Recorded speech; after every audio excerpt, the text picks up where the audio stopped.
is a big wrestling weekend with a lot of programs. We have Forbidden Door, we have Night of Champions, we have Slammiversary, we also have NXT decided to also do Great American Bash, which we also covered in a previous video about the triple swings the big haymaker stories going on. We have 3 different programs happening the same night. But before we do that, let's talk about the tournament finals and see where it stacks up. So welcome to the Tea Drop, where the brew is strong and there's lots to talk about. And today we are talking about this stacked up weekend because in the next few days, 2 of the biggest nights in wrestling are going to be talked about tremendously. The first one being AEW's Forbidden Door on June 28th in San Jose, where they are going to have the Owen Hart tournament finals. And then the following night, or the night before, we're going to have Night of Champions, and they're going to have the King of the Ring, Queen of the Ring tournament finals.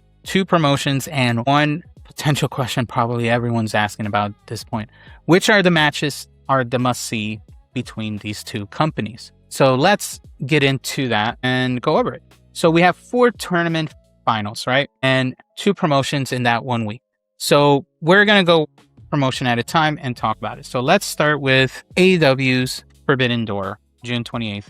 The Owen Hart Foundation tournament crowns its 2026 winners. Who do we have first? We have the men's final between Swerve Strickland versus Will Ospreay. And then we have the women's final between surprise return of Mercedes Moné versus a newcomer, Maya World, which honestly wasn't even in the beginning. But anyway, in the WWE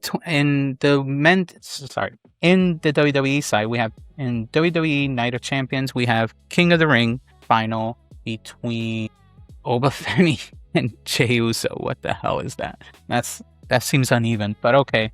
For some reason, I feel like it's not going to go the way we think it's going to go. And then we have the women's final between Liv Morgan and Io Sky. Crazy.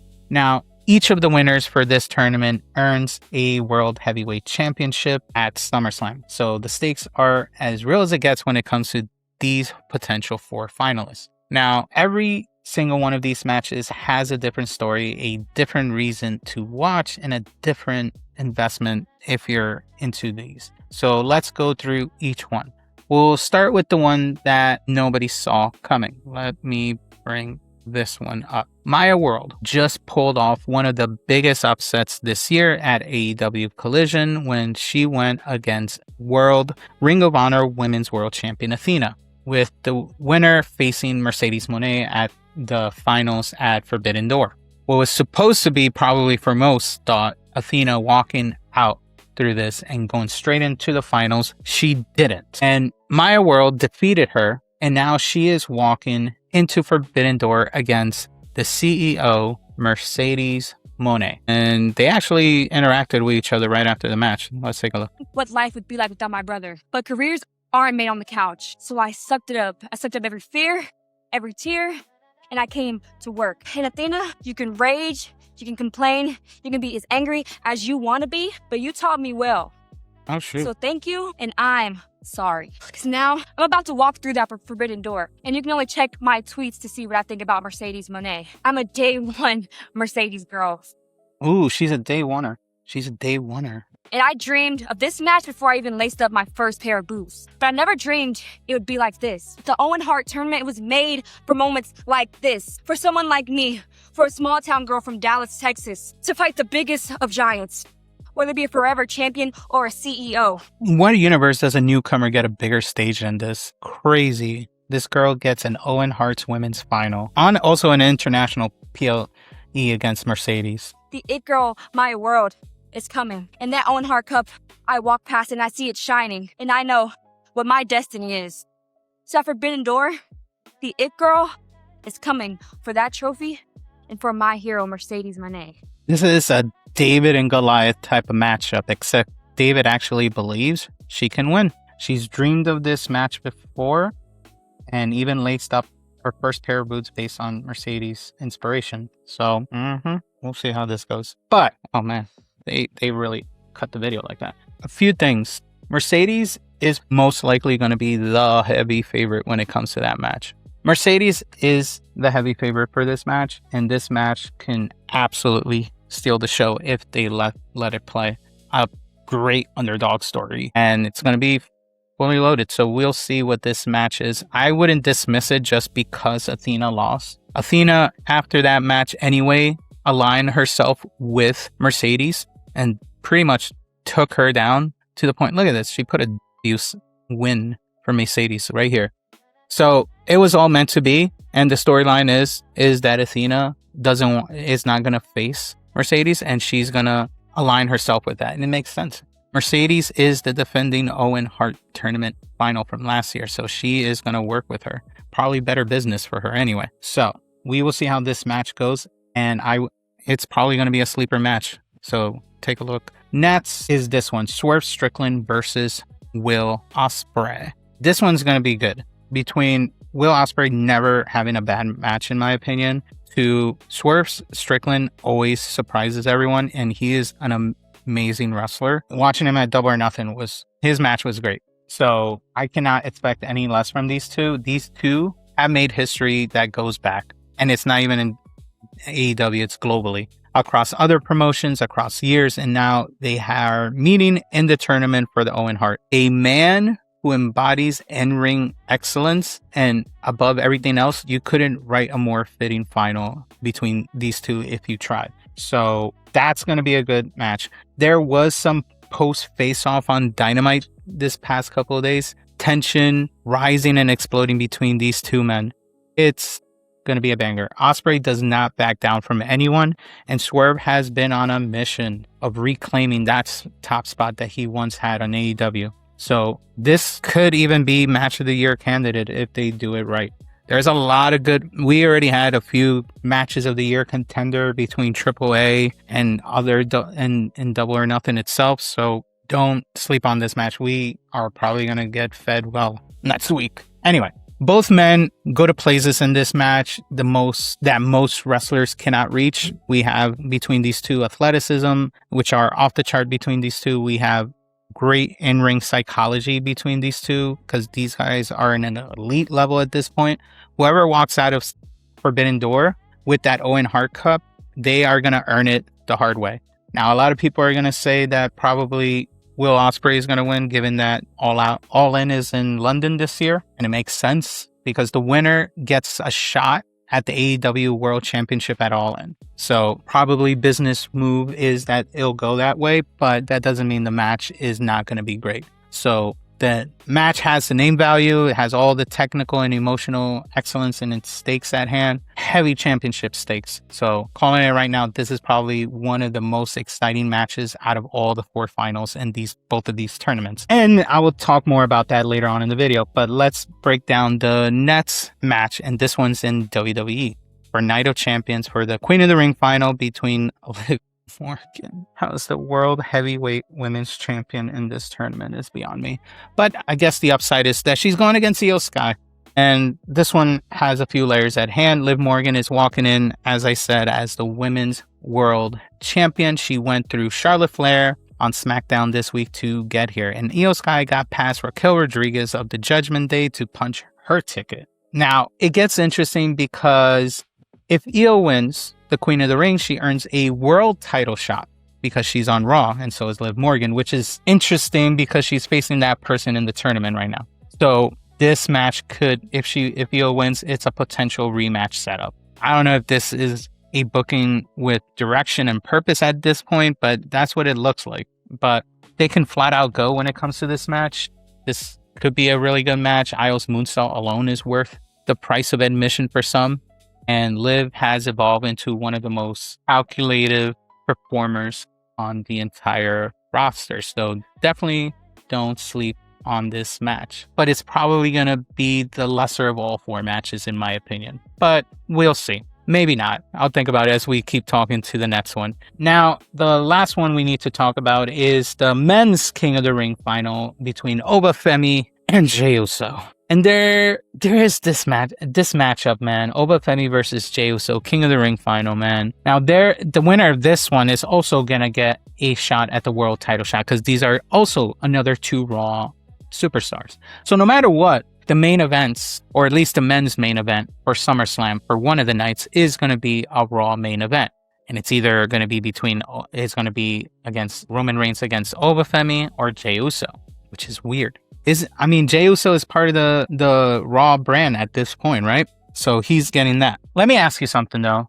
Oba Femi dismantled Dominic Mysterio on his path here, and JD McDonough just for good measure. Jey Uso, though, beats Sheamus, Rusev, and Big Bronson Reed in a fatal 4-way. Few things. Jey Uso has the crowd, the emotion, as long as he has the connection with the crowd. He is a legitimate people's champion in every sense. But Oba Femi is a freight train. Physical, dominant, hungry. This is the classic story that the beloved underdog versus the unstoppable monster. Yeet energy versus raw athletic dominance. And with SummerSlam and a world title shot on the line, this moment could define the next era of WWE. And I'm here for all of it if it goes the way we hope. So I really hope Oba Femi wins. I want Oba versus Roman Reigns, but the way the Lesnar versus Oba match went a few weeks ago in Clash of Italy, it sounds we might get a third match at SummerSlam between them two. So it sounds like we're going to have Oba versus Brock Lesnar at SummerSlam. And if we do, hot damn, what a missed opportunity, especially the way that Oba did that promo at the end of WrestleMania, calling out Roman and Roman responding back. That moment right there cries SummerSlam. But we may not get that the way Clash of Italy went.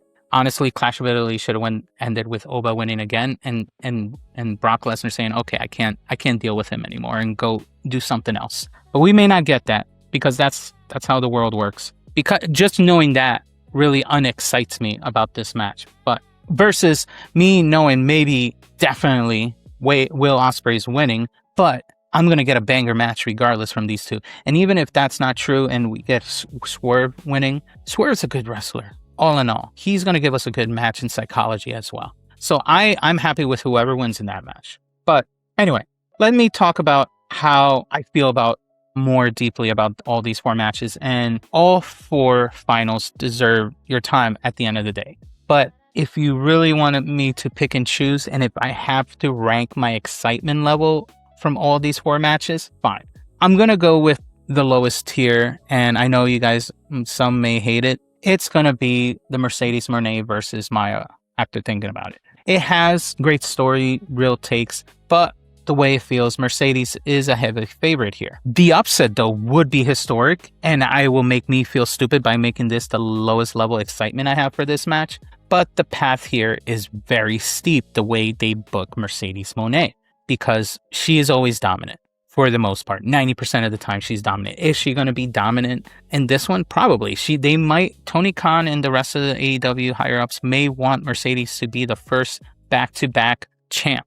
Pull a Stone Cold, back-to-back Rumble wins, right? They might want to do the same with her. So that's why I'm the least favorite about this match. We'll see how that goes. Number 3. For me, it's going to be Io Sky versus Liv Morgan. These two are built for big moments, but we have seen variations of this story before. So when it comes down to this match, execution for this match will be everything, and we will see who the winner is. Number 2, for me, it's going to be Oba Femi versus Jey Uso. Obviously, you guys saw that coming. Generational moment waiting to happen. Obviously, if Jey Uso is crowned king, the reaction will blow the roof off wherever Night of Champions held, and online is going to keep talking how much they hate this. Jey Uso winning alone is going to give social media, it's going to give WWE so much social media traction because everyone's going to be talking shit about this win. And that's what probably WWE wants you to do. Now, if he wins and social media gives no Fs about it, then they'll reconsider because now no one's going to care about the match. SummerSlam's in jeopardy, yada, yada, yada. We need to pivot. Again, because of the fans, they're going to pivot. But then in a few years, maybe 2 years from now, Nick Khan's going to say, no, it was my idea to pivot it. Anyway, WWE's next monster main eventer is officially here. And if they book it right with Oba winning, yes, totally worth it. I don't want Jey Uso to get dominated, though. I feel bad. But the way WrestleMania 42 went with Brock Lesnar, it feels like Jey Uso needs to get dominated by Oba Femi. But we may get a dirty finish with Brock Lesnar involved. It's going to be annoying. It's playing in everyone's mind, and I really hope it's just Oba Femi winning and we're all just overthinking it. Now, the last and next match will be obviously between these two men, and it's going to be Swerve Strickland versus Will Ospreay for the Owen Men's Hart Final. Look, these are two of the best wrestlers on AEW right now, maybe to some on the planet, period. The history between them is real. The athletic ceiling is a leap between these two. The prize is the Owen Hart Cup, named for a man who gave everything to this business. These two can make it the biggest match in Forbidden Door. And whoever comes out of this is going to have probably a great match against MJF at All In. That match itself is going to be amazing. We are going to get fed so well this coming weekend when it comes to these four finals. I don't know how the whole pay-per-view is going to be. I don't know if Forbidden Door is going to be a great card, overall show, and the same thing goes for Night of Champions. But these 4 matches are more than enough for me wanting to watch it. But we'll see. Where in the world does this match not get end of the year, match of the year candidate? I think it will, but we will see. We already have, again, AAA waiting at that door. This might be the next contender for match of the year. That name value, technical excellence between these two, and like I said, emotional stakes, and all leading to the AEW World Championship at All In. We will see what this leads to. June 28th can't come soon enough. We have 4 finals, 2 promotions, 1 week to decide who wears their respective title, whether it's the Owen Hart or a crown, whether it's King or Queen of the Ring. But let me know in the comments, what matchup are you most excited for? Is it Swerve versus Ospreay, Oba Femi versus Jey Uso, or do you think the women's finals steals the whole show? Drop your thoughts in the comments, and as always, if the tea hit right, hit the like and subscribe, and I will see you on the next video.